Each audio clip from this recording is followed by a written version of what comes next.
So you need to, yeah, that's the problem, because this is more frequent. You should go to all the Yeah, there's that. and then there is one more to check. That's the problem. I think it's a problem with this GitHub, which is not interesting. Are we ready?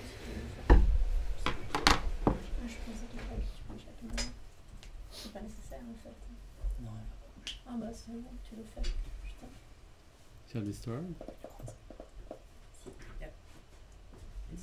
Okay. So, sorry for the delay. And welcome again. Before I start today's presentation, I want to tell you that all the slides and codes are available online in this GitHub repository. If you search with my name, which is my username, which is Sevamu, and then there should be one repository with this name, and then this is the code, for example, for today. And if you just want to view it, you can look at this link. So this is kind of just viewer. You can check it out like this, or you can clone it to your desktop or your folder and then run the codes. And this is the way I do. Like I have this. And for that, I didn't tell you this before, you need to have Jupyter IPython installed, and then you can run it line by line. So today I want to talk about a method which is called principal component analysis. And it's, I think I would say again, similar to this least square method that we discussed last 2 weeks ago. It's a very important and basic method. Nevertheless, it has a lot of limits, as we will see at the end.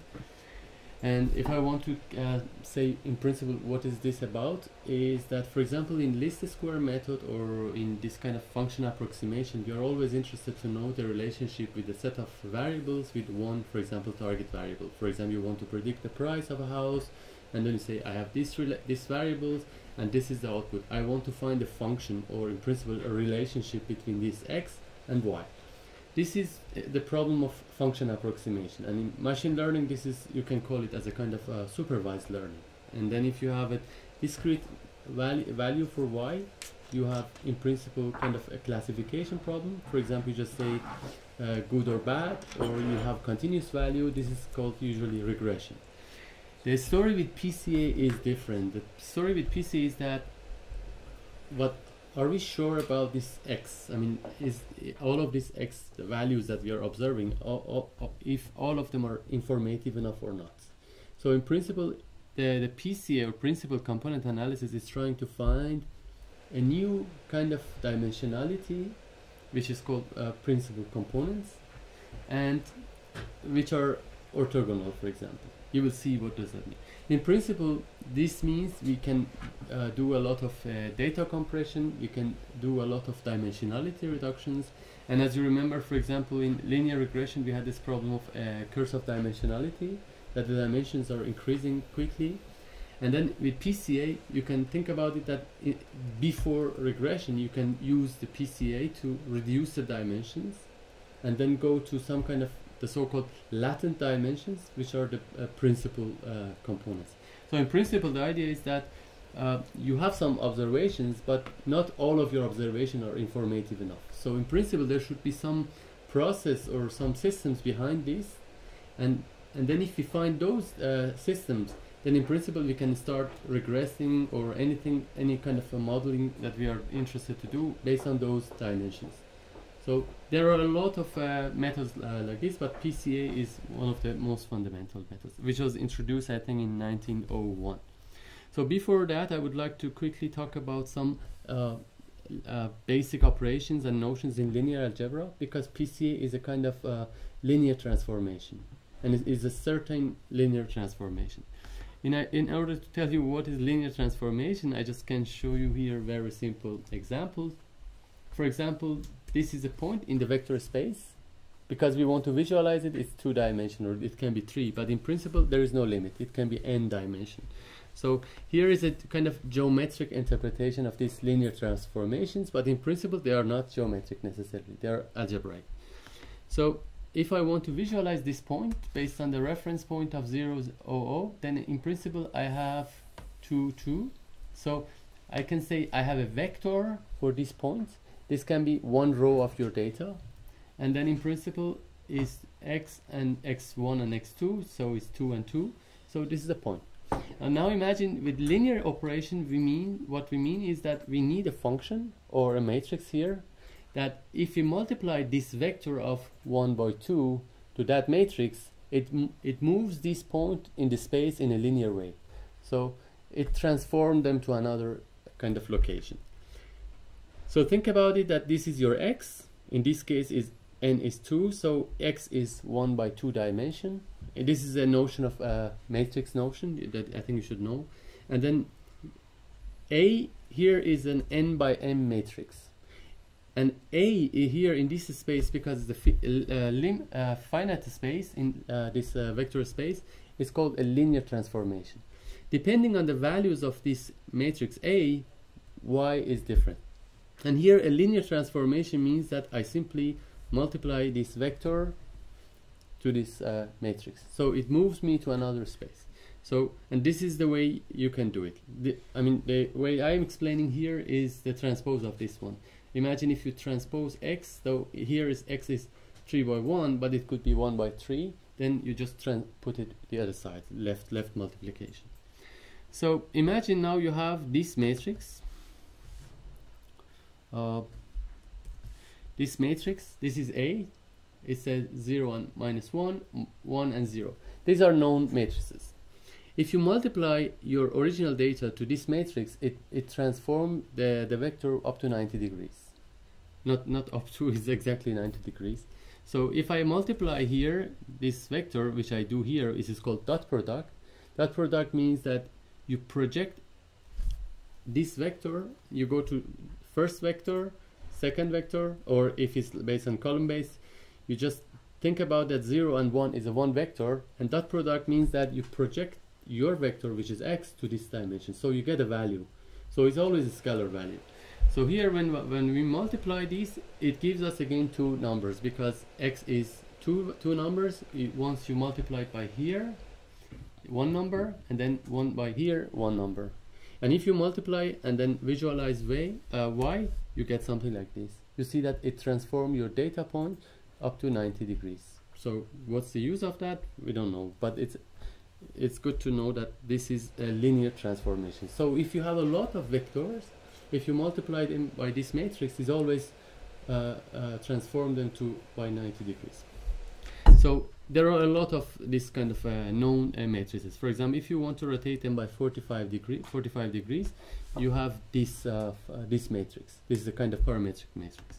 So if I do it again, now it transforms them to 45 degree. So you can play with them. In principle, this is the meaning of dot product, and this is the meaning of linear transformation.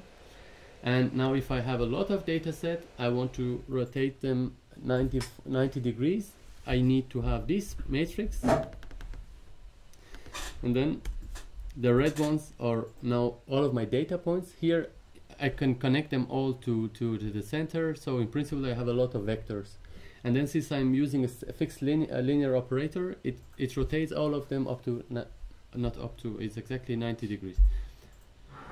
So there are a lot of known transformations. I think you can play with them. I think it's good to know. I mean, because they have geometric interpretations. So these are all of these possible kind of transformations. They're all linear, and they're known, right?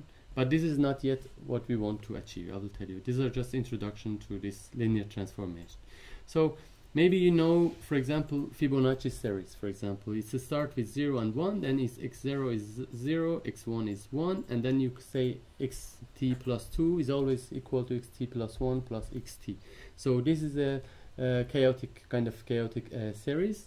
If you calculate this, you get something like this: 1, start with 0, 0 and 1, 1, 1 and 2, 3, 3 and 2, 5, and so on. So you can. This is one way to represent this series. The other way would be to represent it as a linear operator. The way you can do it is that you can define a two-dimensional space, or or maybe three-dimension. Then no, actually two-dimension. So then you can define it like systems of equations, systems of linear equations. Here, you just say xt plus 2 equals xt plus 1 plus xt, and xt plus 1 equals to xt plus 1. This is, I think, in the beginning. So then if you take the coefficients of these equations, this is the matrix of Fibonacci series. So this is the matrix of Fibonacci series. So if you start with 1 and 0, and this is your vector always 0 and 1, you multiply it to this matrix, it gives you the next steps. So you take it again, you update your vector, and then you multiply it. And then when you multiply that, it creates exactly the same pattern. So you can say that this is you can think about it as a dynamical system here, and I think we will talk about this more in detail when we talk about Markov chains, for example. But here is just, you can think about it, there is a dynamical system that you observe, and it looks very chaotic and no order, but apparently there is very simple linear operator behind that from any steps to another one. So it has this linearity in the vector space, but when you have the notion of time, it looks like a chaotic pattern. So we are not yet to Pca because these are all playing with the known matrices. A Markov chain that we will have, I think, two sessions for them, is a kind of, again, linear transformation, with the condition that if it's, for example, row stochastic or column stochastic, we have always a sum of each row. If it's row stochastic, this is the term. If it's row stochastic, the sum of the rows are equal to 1. So think about it, that is, you start with a certain value, which is, you have two states in this case. When you have a 2 by 2, you have a two-state system. You just say, I have state 0 empty, state 1 full. And if you multiply by that, it means that from state 0, when you multiply this by, let me say how to, okay. It says that from this state 1 to state 0 to state 1, 90% has the probability to go to state 0. This means that if you have a particle in state 0, it will remain in state 0 by 90%, and it will go to state 1 by 1%. This is a very simple explanation of Markov chain, but it has a lot of applications you will see later in for example, in natural language processing, in dynamical systems, a lot of them. And I've worked on this quite for a while on my PhD, for example. So if you multiply again this, it always, for example, because we have this notion of row stochasticness, it always converges to a certain value. And this is the steady state value of this system. So from any starting point, if you start and multiply by this network, it creates a dynamical system. But at the end, this is the ratio of the average ratio of particles in each state. So I think that's enough for Markov chain. Maybe it was not a good idea to bring it here because I have a lot to say about Markov chain, but it's not that related to principal component analysis. So let's go back to this idea of principal component analysis and machine learning. As we discuss always with machine learning, we don't know this kind of matrices or relationships. So here what I showed you before is that we know a linear transformation, and then what happens if you have data and then just simulate it. But with most of machine learning applications, we don't know these matrices. So the question is that, can we learn them for a certain purpose? For example, in linear regression, we don't know a function which connects x and y, but we want to learn it. Whereas in the classical theory-driven approaches, we always start with a function that we know, and then we want to simulate. So in machine learning is always one step behind. This, so far, it was mainly about linear transformation. I just wanted to introduce it to you if you don't know in advance. So what is the idea with principal component analysis is that if we have a set of observation x, the question is that, is it possible to find a transformation, again a linear transformation, where in the new space the new dimensions are uncorrelated? So this is the matrix interpretation of that, but I want to show you visually what does that mean. So imagine now in this space, in this data set, we have two-dimensional data sets, so x and y. And as you can see, they are not uncorrelated, they are correlated, right? Because when x is changing to the positive direction, y is going up. And then in principle, we have a positive correlation. So the idea of principal component analysis is that what if we think about, instead of having this space as original space, what if we have a space in the diagonal direction? So in principle, the first direction will be called a first principal component, has the most power in terms of describing the variation. Because if I want to, for example, change it a bit to smaller values, for example, let's say 7. So you see, we can think about it, what if our system of referencing is diagonal? In principle, we don't have a two-dimensional data set. We can say, if we forget about these small variations, we can say instead of having 2 dimensions, we have one new dimension, which is describing everything. So if this is our original observation, if we learn to transform this observation to this new space, then in principle, we can say, in terms of pragmatics, we can say we just need one dimension. So whatever you are observing, they are correlating. We don't need all of them. So in terms of compression, imagine if you have millions of dimensions in your observations, which is not a big dimension, like if you have a large high-resolution picture. With this way, you can reduce it to up to, like, for example, 20 dimensions, and then it describes all the variation. And the way it plays in principal component analysis is based on variations. So it learns in which directions we have the most variations. So as you can see, if we look at diagonally, we have the most variation first in this direction, and the second is this direction. So we want to have orthonormal or orthogonal vector space. Like here, we have, at the moment, they are orthogonal, but we know that our data is they are correlating. So in principle, if we rotate this by 45 degrees, we have a new vector space that is completely orthogonal, and each of them are independent of each other. So in principle, we can say the first one dimension is describing more and the second is less. And if you have more dimension, this will decrease. So for example, if I visualize just this based on the classical scatter plots, it says that dimension 1 for itself is normal distribution and they are correlating, and the second one is as well normal distribution. And our goal is to find a way that here becomes, in terms of correlation, becomes 0. And if at the moment the covariance matrix, or in the same way, correlation matrix is this way, and if two matrices in principle, two vectors are independent, these values of diagonal values are 0. If they have some values, this means that they have covariation or correlations correspondingly. And this is variation. Variation means the distribution of each dimension around its own center. Covariation means when they are moving around their own centers, what happens to them. If they are correlating, for example, in a positive way, this value is positive. If it's correlating in an inverse way, it becomes negative. So if we think that if we transform this space to these new dimensions, the idea is that the new 2 dimensions are uncorrelated. So I will show you more exciting examples. I mean, just bear with me if it's a bit boring.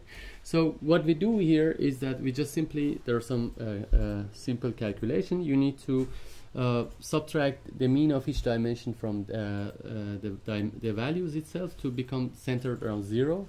And this is the ideas what we discuss around normal distributions, because we are going to use and get benefit from them. So we do that, and then now if I show you, then you see that the center is around 0, which is not a big deal, right? So then we calculate a matrix which is called a covariance matrix, and the way you calculate it is to just multiply the matrix of your observations. Here each dimension is 2, and for example we have, I don't know how many, we have 500 points. So we have 500 by 2 dimensions. If we multiply them like this, this is the so-called whitened, for example, you can say, or center to 0 vector or matrix, and this is the transpose of that, and then we calculate the dot product of this matrix to its transpose, and they divide it by the size of n, which is a statistical reason. I don't want to go through it. It's about degree of independence and so on. Just imagine that we calculate this matrix. This is, we call it xtx, and let's call it covariance matrix for now. And I think the value should be similar to this matrix. Here I use NumPy library, but here I just calculate it. Look, the values are the same. So the whole contribution of PCA is that now if you calculate a set of vectors which are called eigenvectors of this matrix, these vectors are the principal components of the original data sets. So yeah, that's it. And there are different methods to use this to calculate this eigenvector, but here we just use, for example, NumPy, and then the result is that, just to let you know, for example, what is I didn't find a good explanation for that, but okay, let's forget it for now. I will play with that. So in principle, when you calculate the when you decompose this matrix, actually it's called matrix decomposition, you get two matrices on the side and then one matrix on the middle. This is called eigenvalues, which is a diagonal matrix, and then you have two vectors. In this specific case, when you have this covariance matrix, when you calculate these eigen decompositions or singular value decompositions, these two sides are the new reference systems, and the center is the variations, or the degree of variations. So now if I want to explain more, now I have a set of vectors which are again two-dimensional, and in principle, since I have two dimensions, I have a 2 by 2 matrix.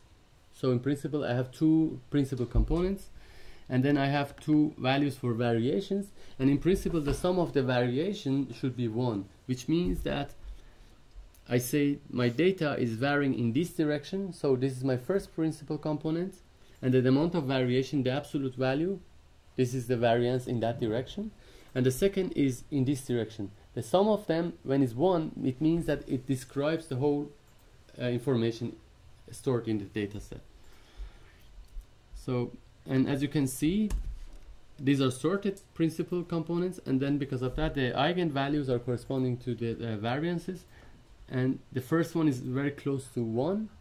It's not exactly 1, and the second one is close to 0, but the sum of them are 1. So in principle, as we discussed before, now we have you will see this in a moment. You have a new vector space that the first dimension is describing up to 90, let's say 95% of the variation of your data, and then if you don't care about the rest of 2%, you just remove it. So in principle, now you have a one-dimensional data set. So these are the new PCs. So think about them as this linear transformation. Now you have this vector, and now you have this linear operator. If you multiply your data to this matrix, it moves them to the new space. So if I want to visualize it, you have something like this. This is your original data, and the size of these arrows are based on the degree of variations that they are describing. So this is, it says that this is one vector. If you I just simply visualize the vectors here in the PC principal components. So one is this direction, one is the other one. So in principle, it learned that from the data. And if you change the data, this vector is changing every time. And as you see, as I told you, the first principal component is responsible for 98% of the information. So think about this, if this is not just two-dimension, if you have an image. So in principle, the first principal component is enough to keep and store 98% of your information. And you will see this in a moment, how it works. So now if I learn these matrices, now I can multiply them to the vectors and then see how it works. So as you expected, this is how it works. This is all of your data, and then if I transform them to the new space, now they are different, rotated. So I will skip this part. If you like, you can, because I wanted to explain that you can think about it now in like a parametric setup. Now if you say I don't care about the variation in this direction, you just say, instead of multiplying to the whole vectors, you can think about it as a linear combination. You can say, I want to have, if you say 1 and 1, it gives you the same thing. I transpose them, I convert them to the new space, and then when I'm multiplying back, in principle, if it's 1 and 1, it should give me the original data set. If I say, okay, I don't care about dimension 2 of principal components, it restores it like that. So the second principal component is taking care of this variation, and if the value, the contribution of that dimension is 0, then it means that you have no information about that dimension. If you say again, no, 50%, you get a bit of that. So we just learned how to play with this space, and now we have a new space. Now imagine you have the original dimensionality or original observation in any case, and now you say, if you just want less data, if you want to compress your data, or if you have a curse of dimensionality, you just can play with one dimension, for example. But this new dimensionality is after the transformation. So now, remember this one before I showed you? They were correlated. And now if I visualize them in the scatter plot in the new space, you see that they are uncorrelated. This is the way there is no correlation. So this was the original idea. The principal component analysis is a kind of a transformation. We want to learn this matrix in a way that in the new space, the new dimensions are again orthogonal. Because originally, the reason we have this 90-degree space, this is a kind of Cartesian space, is the assumption is that x and y are independent. Because of that, the degree is 90 degree. And if you multiply this vector to this vector, the dot product is always 0, because when you project this to this space, always there is just one dot. So in most of the data, this is ideal, but in most of the real scenarios and based on the data, we don't have this situation. So with PCA, we want to go back again to this Cartesian space, in the pure space. So the question that I think you already asked yourself is that what is this good for in principle? So which kind of applications we can do? I show you like quickly few applications from now on. First thing is that, as we said, for example, in most of these regression problems, we assume that we have a set of fixed variables. We want to predict the value in a certain direction. For example, we have a set of information about houses, and we want to know what is the price of that house. But we don't know if all of these dimensions are important. For example, I have information about location, size, age, height, and so on, but we don't know if all of them are informative. And as we said before, in, for example, linear regression, or in principle in any modeling problem, you have this so-called curse of dimensionality. So maybe these dimensions are useless. Is it possible to reduce them first and then use the new space for the regression? So this is called now, in principle, sometimes PCR, principal component regression, or principal component classification, that you can think about it now from like a pipeline. That instead of doing the regression, think about it like a linear regression on your data directly. You just say first transform them to new space. For example, instead of having 100 dimensions, you can play with 20 dimensions, and then you don't have this curse of dimensionality. So it's a kind of compression of the space. And then, as you will see, it's exactly for data compression. For example, if you have an image, I will show you that if you have an image of, I don't know, 500 by 500 dimensions, you can represent this image by maximum 50 dimensions. So imagine if all of these pixels are dimensions, you don't need them at all. You just have 50 values. So if you want to transform this data, I don't know, over internet or save it in a format, you just need to keep these 50 values. And for example, as you will see later, for example, in deep learning or all of these applications, it's all about compression. This is extremely important. For example, the way you search in YouTube, for example, if it's about content, or when you are searching for an image in Google, I think it's already implemented. When you search an image, it doesn't look at the pixels, all of the pixels at the same time, because it's very unlikely to get some similar data.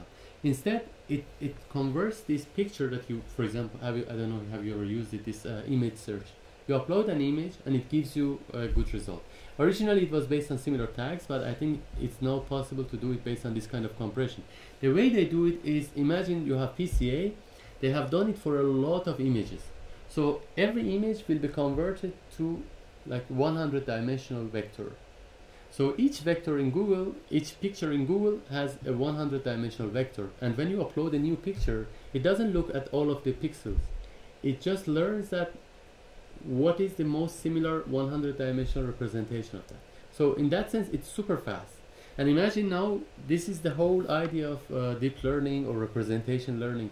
The whole problem is how to learn these dense vectors. These are called dense vectors. And PCA is a linear way of calculating these dense vectors. As you will see, it has a lot of interesting aspects, but it's very limited at the same time. So I think it's good to learn this PCA, and then later when we talk about, for example, autoencoders, you will see that how they're powerful and nonlinear, and it's because it's on top of this PCA. So we have an unsuccessful case with the data set of real estate data set that I showed you last week. So as we did before, we calculated based on the original dimensions, and with the degree, polynomial degree of 4, we get some error of around, yeah, something like this. Let me update it again. So this is my data. I divided to training and test, and so this is being done. But you see at degree 4, it has this curse of dimensionality, because now you have 1000, for example, dimensions. And the quality of the prediction is up to, for example, we can say accuracy, median accuracy here is 88.5%. So in principle, with the linear regression, we can predict the rental price in Switzerland up to 88.5%. But then if we just want to see if we can reduce these dimensions, what I do here is that I calculate before these polynomial features, that if you remember we did before, I first decompose them based on few number of components. Instead of using all of the components, we use few of them. And if you remember here, I will show you later, the first principal component is responsible for 95%, for example, of the variation. So if I just take the first dimension of the PC and then put it in the regression, I don't lose a lot of information. So in principle, with principal component regression, what we do is that we simply, before calculating the regression, we put it like a pipeline. We just say first, sorry, what this is here? Yeah. We first calculate the PCA, and here I'm not using my own code that I showed you. You can use, again, scikit-learn library. It's extremely simple to learn how it works. And then I calculate first the decomposition, and then I select the number of components. For example, I start from 2 to 10. For example, my data is 10 dimensions. Instead of directly use them for linear regression, I say first transform them to a 2-dimensional space, train a regression, and see the value. Put them in a, for example, 3, 4, up to 10. And when you do it, it's much faster. You see the dimensionality is now, for example, is much less than before, and the quality of the result is almost good. But I wanted to show you this result because there is a point here. Here you see that with up to 6 components, we get more or less the same result as the previous one. So original data has 10 dimensions. Here with 6 you get almost the same result, but it's not that helpful, because in principle these data sets are called heterogeneous data because they're talking about different things. As you will see in the next example, it's more interesting. For example, when you're dealing with pictures or text, that you have homogeneous data, that dimensions are in principle correlated. You will get much better results. For example, now you have this data set, which is called MNIST data set. We have a lot of pictures. In this case, each picture is 8 by 8, and then this is a very low resolution version of that. But here, for example, if you look at this picture, the goal is to say the label is 2. If I, for example, let's play with that. For example, 200. This is 1, but maybe it's 4. So the question here is not to to find the one pixel, but we take all the pixels, we have 64 dimensions, and then we want to learn what is the label. This is a kind of classification because you have discrete values, and the labels are from 0 to 9. These are the digits, right? This is a very known problem. It's a very known benchmark. The way we do it here is that I use logistic regression, which is a kind of classification. You don't need to know it for now, but you can check it. What is this? It's a kind of binary classification, and by that we want to solve it. But the point here is that if I use all the dimensions, which are 64, and what happens if I don't use all of the dimensions? First, I transform them to the principal components, and then calculate the, for example, the prediction model. So I think it's good to know, for example, we have these libraries, like this is called grid search, that instead of like what I do, I put it in a loop last time, that you are changing the degrees of the your linear regressions, but you can do it as a meta parameter search. And then, for example, you have these libraries like scikit-learn that you can do this grid search, that you just say this is the range of the values that I want to have for my meta parameters, and then for each of them it calculates and saves the models. So in principle it tells you what is the best combination or meta parameters. And here interesting point is that I start with component 5, 60, and I up to 60, and I increase them every 5. So in principle I have 5, 10, 6 instead of having 64. And the interesting point is that the best result achieves when it's around 30. So you have a lot of redundancy in your data in principle. And the best estimator, for example, here is something like that. And this is the quality of your estimations. And this is exactly what I was talking about, this curse of dimensionality. When you increase the dimension up to 64, which is your original data, you get worse result. Where the optimum value is somewhere around 30. This is when you just have 5 of these principal components. If you increase it gradually, you have more information. Think about this, the variation as amount of information that you're feeding to your model. But after 30, you don't add a lot of variation. In fact, you're adding noise. And because of that, your result gets worse. So this is, I think, if you think about it in combination with the previous sessions about regressions, we always have these kind of problems. One part is always, you can call it classically feature engineering or feature transformations, and the second part is the regression or classifier. And you can do it sometimes next to each other, which is the case, for example, in these deep learning algorithms, and if not, then you can do it in a kind of pipeline. The first part, which is PCA, and the second part is whatever method that you're using for regression.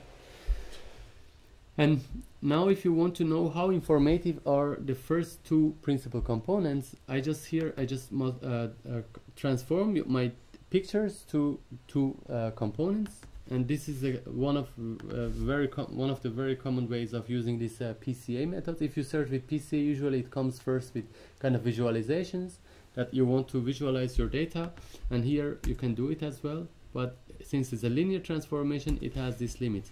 Now here again, I decompose it only by 2 components, which are the most have the most informations, and then since I have 2 dimensions, I can visualize it.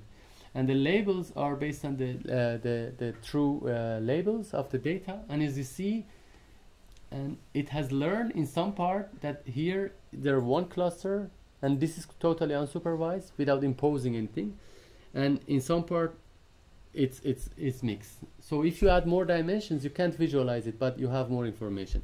And as you will see I think in one of the sessions, hopefully this semester, when we talk about, for example, convolutional neural network, compare it to this one. This is the quality you get here, but then this is the result of 8 years of work in machine learning. You get something like this at the end.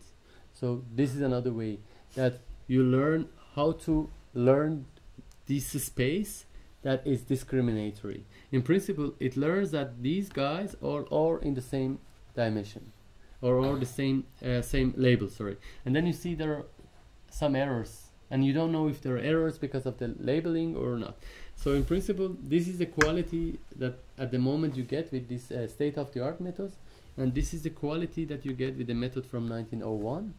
But if you get this later, for example, when we continue, because at the end, if I want to do this application, I will not work with PCA. This is stupid. But I think if you know it, and then you realize what are the limits and so on, and you can get to this, for example.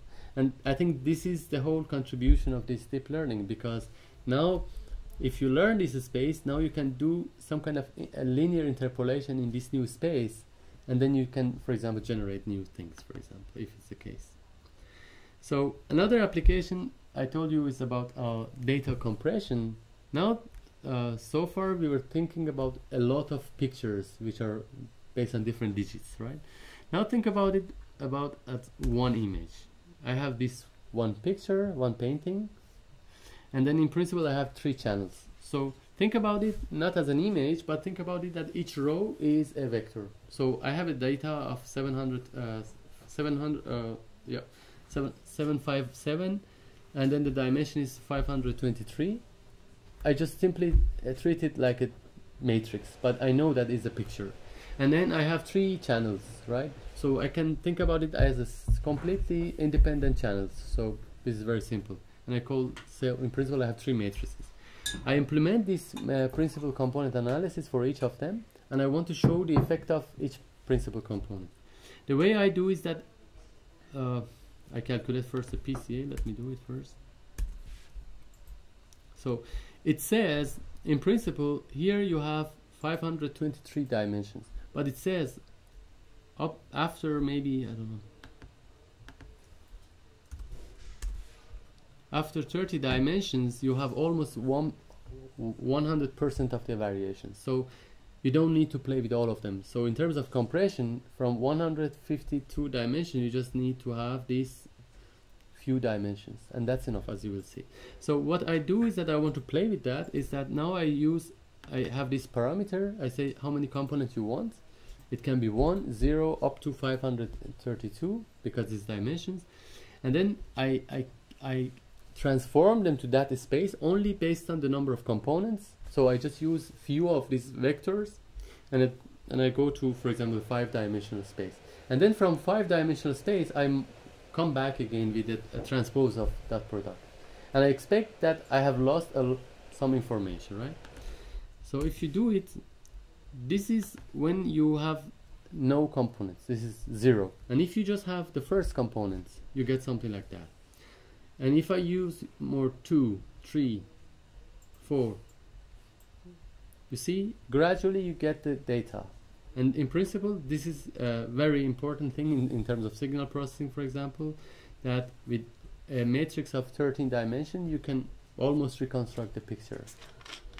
And you see, because here you have more variation and less here you have a good result already, but here is not yet. And then in principle, after 30. maybe 30, it's fine. And if you increase it, you get better resolution. So this PCA, simple PCA method learns this principal components, and because of that, I'm playing with that. I just say if I have 2 of them, I lose a lot of information, by the way, but I have some feeling about this picture, and this is the problem of data compression, for example. And if you have more, and you see, it's just 92, and original data has like 523 dimensions. Here I just have 90 dimensions, and you get the whole, almost the whole information. And maybe you can think about it that sometimes it's being used for noise reduction. If you have noise, they are always belonging to the last components. So in principle, if you use only few of the components, the initial components, it acts like a denoising as well, because those variations are very sparse and they have no correlations with any other pixels. In principle, they have no information.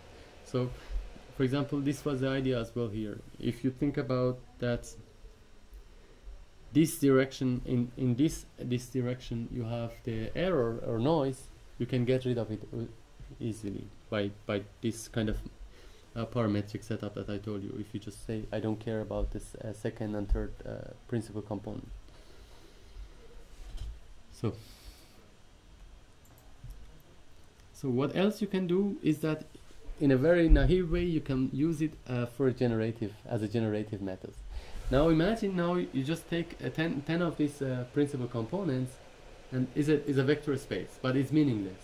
But what if I just select a random point in that space and then say come back to my original space? For example, in my original space I have a picture of a person, but in the 10-dimensional space which I've chosen, there is no meaning. So in principle, if this transformation has been done in a proper way, you can do linear interpolation in that latent space. This is the important notion. In the latent space, you do interpolations, and then when you come back from backward transformation, you have some other new things. But this new is always a question. And as you will see for example, in PCA, the results are not that good, for example.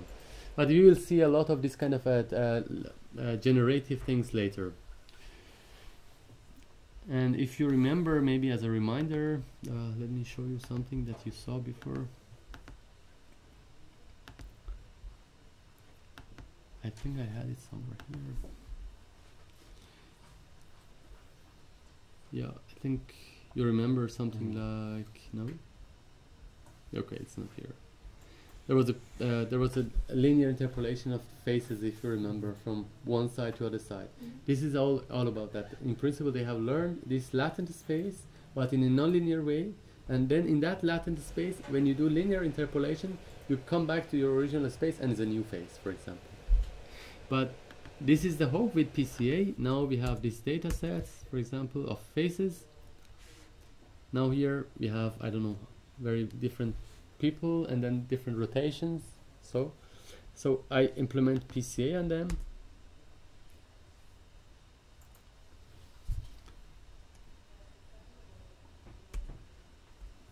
So my data has the dimensions of something which when you open it up, it's I think the dimension is, I don't know, the overall dimension is 4096 dimension.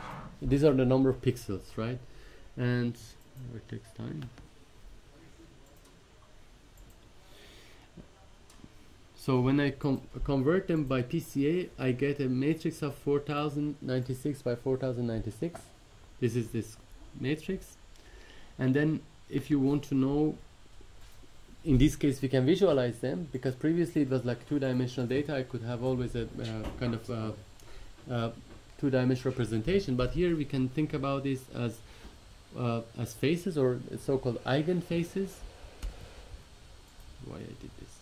So this is the first component out of this. I mean, if you look at all of them, and then you just visualize the first principal component, because it has the same size. I can reshape it as a picture, as an image, and then I show you this is the first one, second one, and so on. So these are all orthogonal. If you multiply any of these matrices to each other, like the first one I showed you, the result is 0. This means that they are orthogonal in the 4000 dimensional space. And if you say I want to see the values of dimensions after, for example, 15, they are not that informative, but still they have some information in them. So these principal components are like contributing the original picture. So if you say now 400, what happens? It's like noise. So in principle you can just get rid of them. Just say I don't know, I don't want them.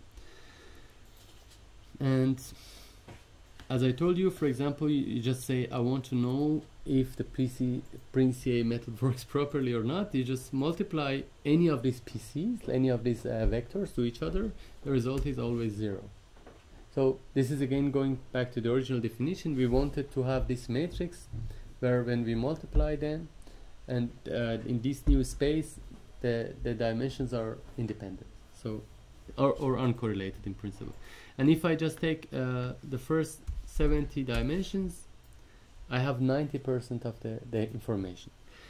So again, I can visualize it like that, and as you see, they're uncorrelated. This, I think you can read it like that. So can we use it as a kind of generative tools? In this case, I'm going to use this method only based on the first 10 principal components. The way I do is that now I have a new space, a new latent space. In that space, I select values by random, and then I have a vector of 10 dimensions.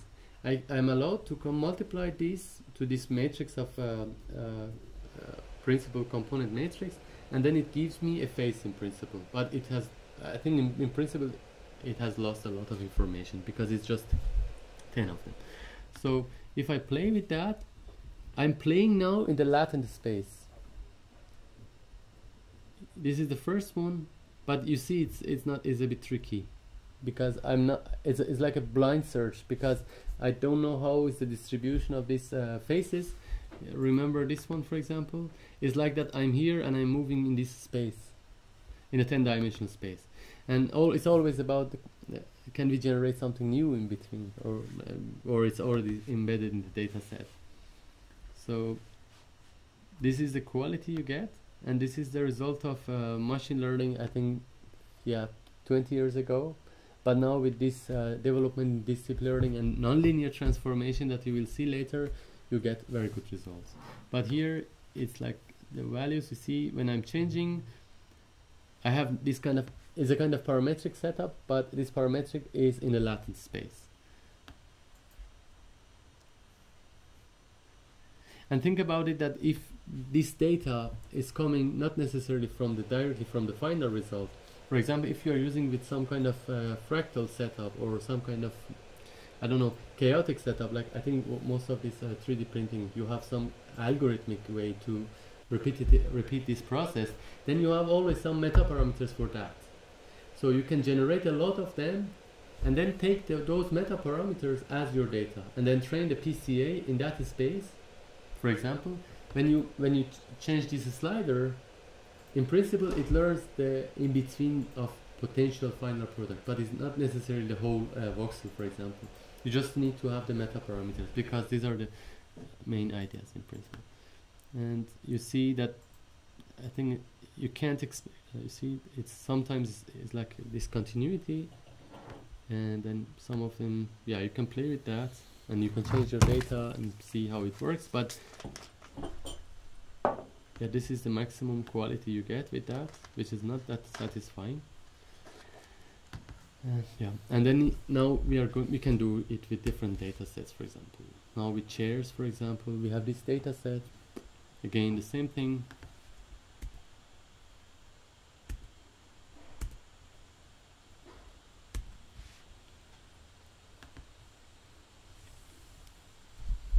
And these are very tricky because here in the face case you can assume that you have this Euclidean space, because the distribution of if you think about an image as a graph, you have a very regular graph, so it fits with this problem of Euclidean space. But for example, when you think about these chairs or later about these floor plans, it doesn't work because they are not necessarily in this Euclidean space. So you need to think about all of this kind of transformation based on some other topological measures, not just based on this Euclidean measure.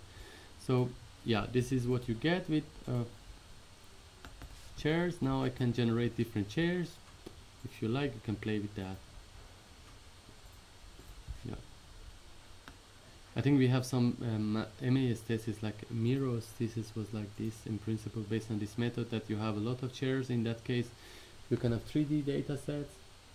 So you have like you have a cube, and then you have a bounding box, and then you can take all of them as the dimensions, transform it, and then play with that, and then it's a kind of parametric setup, and maybe in between you get something good. And even you can think about it as your data generator. You can generate in principle a lot of data by just linearly changing all of these dimensions. So you have a hypercube, and then you can fill it with all of data, and then train another model to learn the similarity of these potential patterns, for example. You don't need to always play with that. So in principle, you can use these as a data generator for your scenarios. And as I told you, I will skip this part. This doesn't work at all with floor plans, and that's, for example, what Manos is working on his master thesis, that how to, in principle, solve this problem when you have data which are not in a Euclidean space. For example, if you have graphs, you have topological representations. They are not necessarily Euclidean, so the distances are different completely, the measures are different. And as you will see, this doesn't work well, but it's fun and it's easy to play. and for example you see it doesn't learn anything. I think it just learns orientation, I think, and not more. Yeah, but good to know, I know. I mean, otherwise if you don't know these things, and if you see, for example, I think recently there was a new publication from Adobe. No, was it Adobe or no, it was Autodesk, for example. They use something like this, but based on 3D data set, but yeah, it's not PCA, it's an autoencoder, but at the end the results like that. It might look fancy, but if you know the idea behind, it's very simple. So it's a different way of thinking. So, and this is a kind of data-driven parametric design, because you don't specify the parameters in advance. The parameters are the outcome of your model. That's the difference between the classical. So there are a lot of limits on this PCA. I didn't go through it. I think last year I had more slides on this. If you go to the previous year, you will have something about that, for example, sparse coding and so on. But there are a lot of small modifications to the original PCA. Then, for example, we have ICA. There's a different problem in the signal processing. Then you have a notion of Kernel Pca that you will learn. I think this is very interesting and it's amazing concept, that instead of doing the dot product in the original space, there is you can use a kernel function which behaves like a dot product. Dot product, you can think about it like a function. Now you can, if you mathematically specify what are the conditions of these functions, then you have a class, you have a lot of functions that behave similarly to dot product, but not necessarily in this space. So these are called kernel functions. It means that instead of doing the dot product in the original space, it moves it to let's say 1 million dimensional space, and then is doing the dot product in that space. And by this trick, which is called kernel trick, yeah, we can talk about it maybe if it focuses on support vector machines, you can have nonlinear Pca, which is interesting for itself. You just need to replace this dot product, simple dot product, with a kernel function which behaves like a dot product. And then you have the different modes of that, like a probabilistic version, which is called LDA or LSA in the context of natural language processing. I think we will talk about this. And then you have factor analysis, which is more or less related, but with a different intent. And then you have very interesting concept, which is called random projection, that it says, what if we just forget about these assumptions of orthogonality? And it's very funny because for a lot of cases, for example, in the natural language processing, when you have your data in principle very high dimensional and very sparse, it's been shown that you don't need these assumptions of orthogonality in this principal component. Any random projection, take it as a random vector, random matrix, and then use it instead of this principal component analysis. It works up to a certain degree.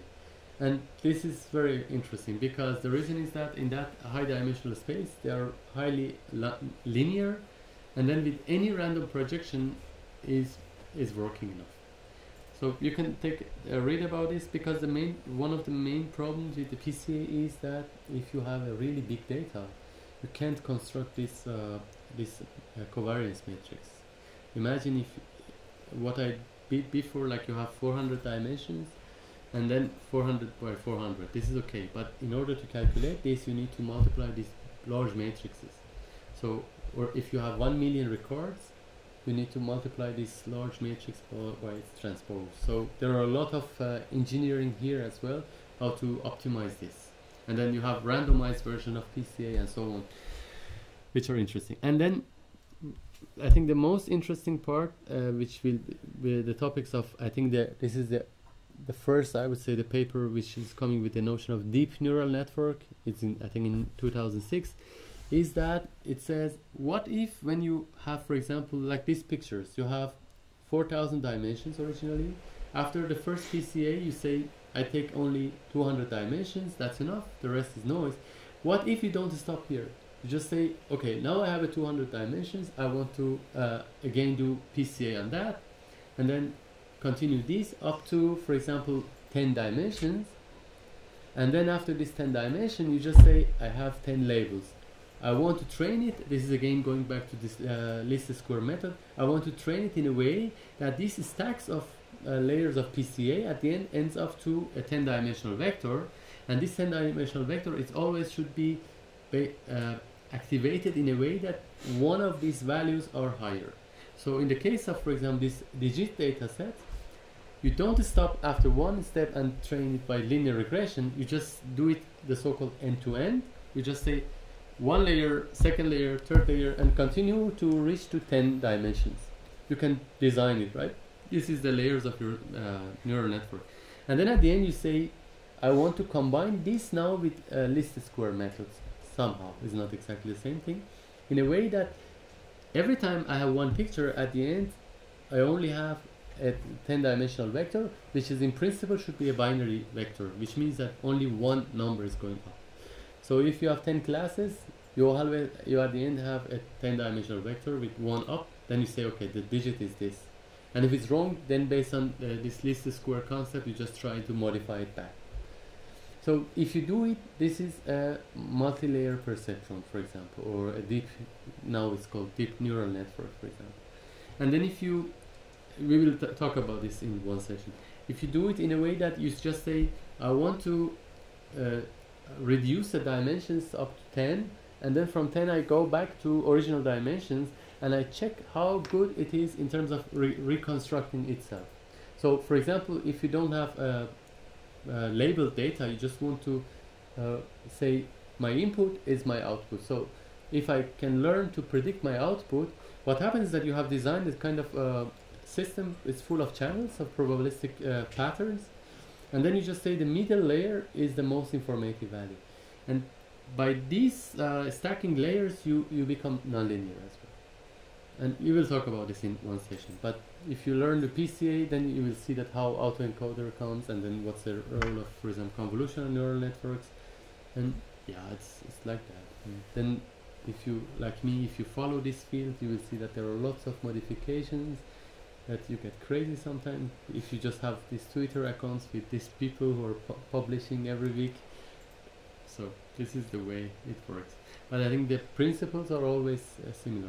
Like either you have this kind of least square concept, which is not always least square, but you just say I want to find a relationship for a certain target, or you have this kind of patterns that you want to reduce the dimensions or learn the features.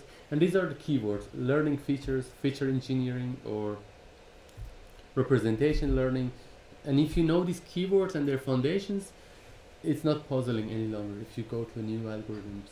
Otherwise, if you just want to start with algorithms, it becomes complicated.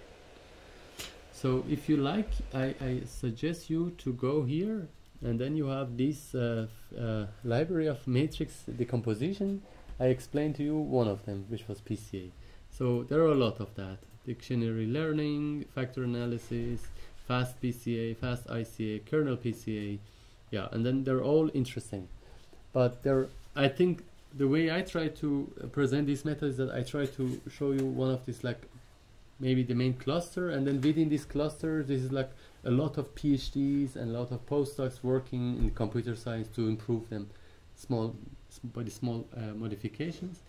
But I think the best way to learn is to learn their category or the classes in principle, and then later you will see that what is the modification in any of them. And I think we will have again one of the sessions, maybe next semester. In practice, you need to learn this, and then it becomes like a pipeline. If you know what is the role of PCA, then you are not scared of using like ICA, or if this is the case, for example, or any other methods. So this is becoming very easy, and this is the so-called plug and play methods that you can just connect them together because you understand how they're working. But if you want to learn them all one by one, it takes maybe 4 years of, I don't know, studying a PhD for computer science. And I don't know all of them as well. It's not, I think it's not a big problem. So, yeah. Thank you. And if you have any questions or comments or, yeah. And out of all these methods, your favorite is PCA? No, I would never use PCA. What would you use for data compression? Data compression, autoencoders. Like this project that I showed you maybe before. I can show you. Here is the same. For example, we have, I think, we have 1 million map of the cities, for example. There's again pictures, and then we would like to index them. In this case, there is no, I think, meaning to generate new cities, for example. Now here I want to say, if you look at this as a query, can you tell me what are the similar city patterns, street networks, for example? And if you think about it as a pixel, it's really difficult to find pixel by pixel because none of them matches together. So in principle, the whole idea here is how to learn these invariances. Visually, we can say these are similar, but think about it in terms of the data. Here we have 256 by 256 dimensions. So we use this kind of autoencoders that I will talk about it one session, but at the end, for example, it's learning to index them like this, that you see that this is a two-dimensional space, like the way I showed you here, like the way I showed you here in the MNIS. Now here is PCA, but here is a kind of method called self-organizing maps. But the important thing is that what is the input of the self-organizing map? This is the compression part. Here we use a method called convolutional auto-encoders. That, yeah, it's a bit more complicated than this autoencoder that I explained to you. But we use convolutional kernels, but I will talk about this convolutional as well. And then with that, at the end you have a latent vector. In this case, we have a 600-dimensional vector. From 60,000, right? It's 256 by 256, 62,000 dimensions. And then when you reduce the dimensions up, for example, in this case, to 600 dimensions, then I use a self-organizing map to map it nicely like that. Or you can use PCA, but I think the result is not that good. And then as you see, for example, here, I think the results visually are satisfying. Here, think about it as a picture, and each pixel is a dimension. If you compare pixel by pixel, there is no similarity. But this method learns how to convert them to this latent space, and that in that latent space, in principle, if I take these 600 dimensions and then just play with that, I'm pretty sure that it generates new cities, but they're all fake. They're not real cities, and that there are different problems for that. So, for example, it learns that this kind of patterns, and then you see that it learns this orientation. And as you will see, I mean, later regarding this compression itself is not important. There are some notions which is important, is the different kind of invariances. That visually, when we look at these pictures, we say it's 1. But why? Because we neglect these deformations, and we see some emergent property on top of it. So in principle, the whole field has been developed in this direction, how to capture these invariances. And these invariances are scale invariance, for example, deformation, and then rotation invariance, and so on and so on. So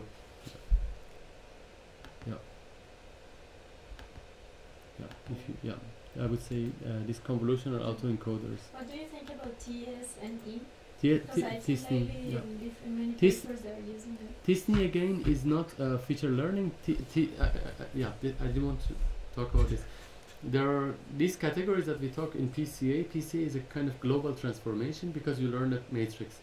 But then we have another types of transformations which are topological. That in principle they try to keep the topology. They say if the data in the high dimension are the same relationship, we move them to new dimensions in a way that again the neighborhood connectivity is the same. So it's a kind of topology preservation methods.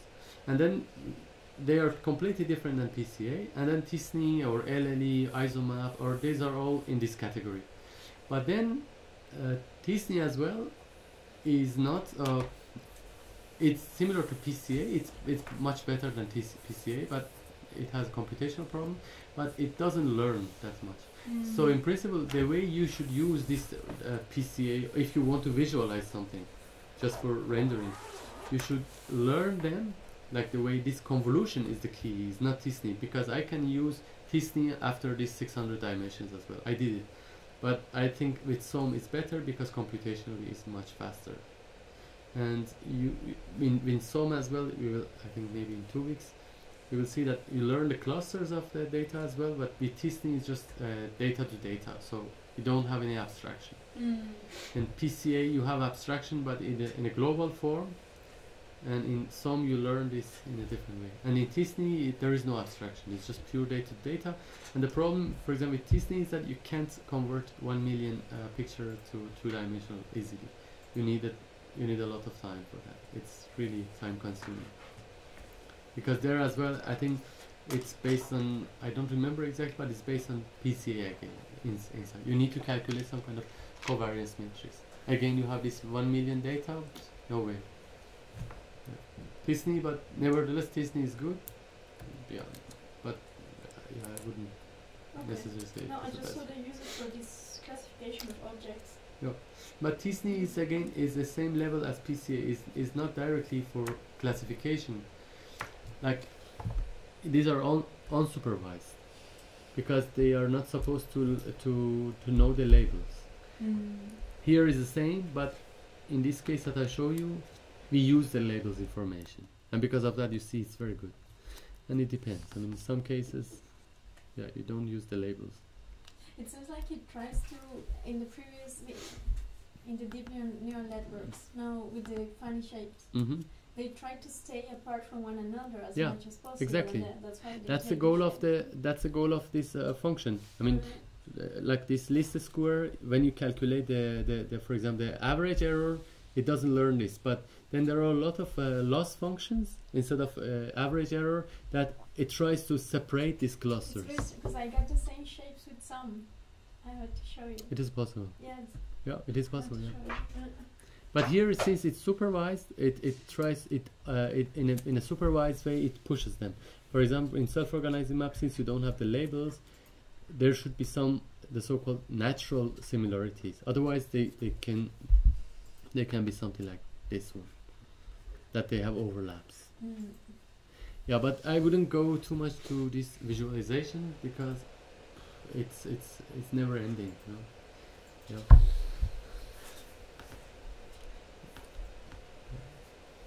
Okay.